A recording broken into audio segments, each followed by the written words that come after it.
In episode 2, Mare arrives at the crime scene along with Chief Carter and gets the lowdown on what's happened with Aaron. And this one hits home for Mare because she knows Aaron. She knows Aaron's family. She knows Aaron's father. They figure that the gash in her head must have come pretty close, meaning she probably knew the person. Chief Carter lets Mare know that they're sending an investigator down to assist with the case. That's something that Mare does not want, but Chief Carter says it's out of his control. So whether she likes it or not, she's getting help on this. Now Mare has to deal with the uncomfortability of telling Aaron's father, Kenny. And she wants some assistance with this, so she calls up 2 of his cousins. They all meet at Kenny's house where he's passed out on the couch, and they wake him up, sit him down, and let him know that unfortunately his daughter was murdered the night before. And understandably, he goes into a fit of rage. As Kenny's cousins are trying to calm him down, Mare goes looking throughout Aaron's room.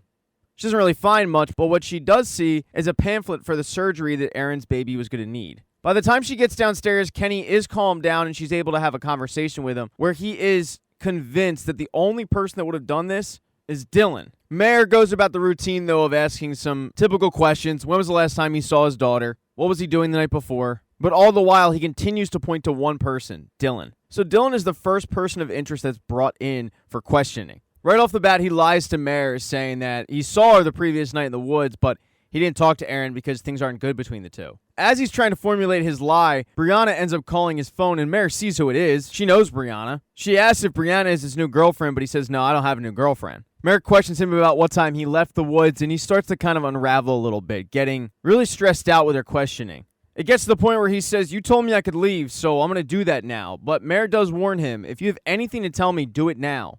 Because as soon as you leave here, I can't help you. And I'm going to dig into your life. But Dylan ends up leaving anyway, not telling her a thing. But this case is a huge deal in the area, to the point where it's actually the subject of a priest's homily. Mare's cousin Dan, the priest, was actually helping out with the service. And it hit close to home because Aaron was in the youth program for a while. After the service, the 2 priests are talking about what exactly went wrong with Aaron. And Father Burton, the one who was giving the homily, says that he really didn't know Aaron that well, but she stopped attending the youth meetings shortly after her child was born. And he admits that they didn't really keep track of her after she left, or at least not as well as they could have. So the story's so big to the point where Mare and Chief Carter have to have a press conference where they ask parents to find out if their kids were in the woods the previous night, and if they were, for them to come forward because any information could help. Few of the media around asked if this has anything to do with Katie Bailey's case, but Chief Carter says they don't think so, although they're not ruling anything out. And that's when most of the public that's just there to watch end up booing, ripping the police department for not being able to solve the case. It's insanely awkward for Mare. Her day gets even worse when she walks in and meets the detective that was sent down from county. His name is Colin Zabel, and he's super young, but he's already had success solving cold cases. He tries to introduce himself to Mare, but it's pretty obvious Mare wants nothing to do with this kid. Mare goes out and has a smoke break, but when she comes back, a tip came in that there's a video online circulating of the fight last night between Brianna and Aaron. And Mare walks in mid-video where Colin and Officer Trammell are watching it. And right away, Mare notices Brianna. But then in the background, she also notices Siobhan. In fact, everybody notices Siobhan. And this really pisses off Mare because she had no idea that Siobhan was there that night. So she tells her deputy to write up a warrant for Brianna and rushes outside to call Siobhan, but Siobhan doesn't answer. She, along with Colin, then head over to pick up Brianna, who's at work at her family restaurant. And Colin suggests they do this thing outside as to not cause a scene, but Mare says no, she beat the shit out of a girl. Let him watch. And in the middle of Brianna's family's restaurant, Brianna gets arrested. And her parents, having no idea what is going on, are extremely annoyed by this. They beg for information, but they don't get any. And Mare brings in Brianna for questioning, but Brianna wants a lawyer. The more that Mare presses, Brianna continues to say lawyer. And Mare is acting like she isn't even hearing this. Colin is trying to de-escalate the situation, and finally Brianna snaps and says, I want a fucking lawyer. Are you deaf? God, you're a bitch. No wonder your son killed himself. And man, the room gets real uncomfortable real fast. Brianna is cuffed and processed, and Mare goes to head home that night, but the secretary at the front desk tells Mare that flowers arrived for her, and they're from Richard. On the little card it says, hey, I forgot to give you my phone number. And she calls him to try to break things off, but she isn't able to get to it because he invites her to a little celebration they're having for his book. So instead of breaking things off with Richard, she actually agrees to go to this party for him. Mare then gets home and asks her mom if she's seen Siobhan, but her mom says no. At least not since they left Drew's biological mother. Because Mare's mom, Frank, and Siobhan all took Drew to see his real mom. His real mom is a recovering addict who's living in a halfway house. And during the visitation, she let Siobhan and her grandmom know that she's going to be filing for custody soon.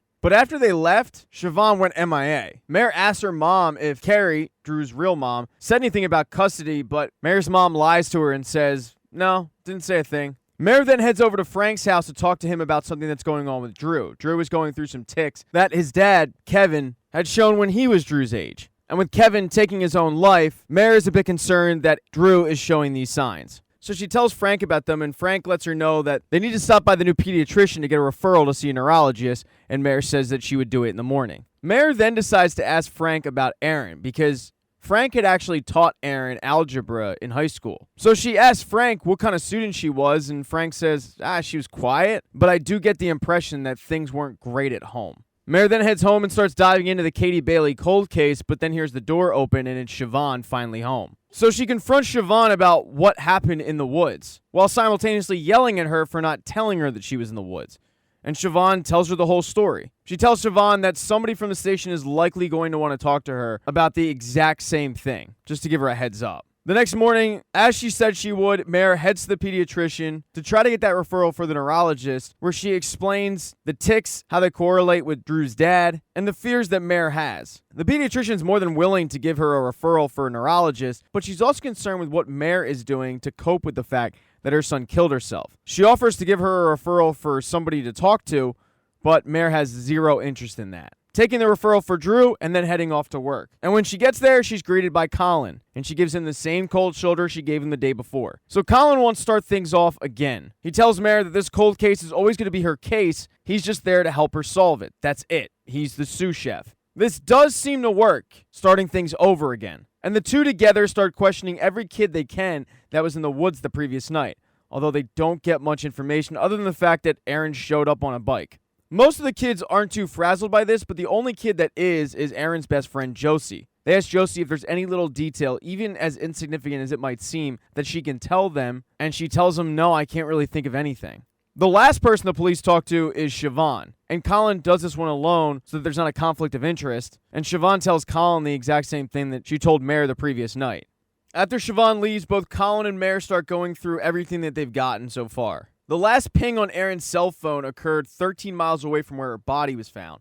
Either the phone was destroyed at that point or it simply died. The bike arrived around 10:20, but it wasn't there when one of the witnesses left at around midnight. Nobody saw a gun and nobody heard a gunshot. They have to cut the meeting short, however, because Mare had lost track of time and she needs to get over to Richard's book celebration. So she runs home, gets all dolled up, but as she's leaving the house, Brianna's father, Tony, showed up at Mare's doorstep demanding to know why she's doing this to his daughter. He claims that Brianna is innocent and she's not a killer, but Mare's telling him, get back in your car, go back home before I have you arrested. At this point, Tony's wife has shown up and is also begging him to leave, but Tony's like a horse with blinders. Even as Mare gets in her car and leaves, Tony ends up following her. By the time that Mare gets to the party, however, she's forgotten about Tony. She does see Richard, but Richard is conversing with a few people, so Mare grabs an hors d'oeuvre, sits on a couch, starts eating it. It's a terrible hors d'oeuvre, so she spits it out. At this point, she realizes this really isn't my scene, and she gets up to leave, but Richard chases after her. And she yells at Richard, why did you bother inviting me if you were going to sit here and make me look like an idiot? And Richard apologizes, saying that he really didn't think she was going to come, but convincing her to come back in, she does tell Richard, you're not getting laid for this. And she's a woman of her word, because on the ride home,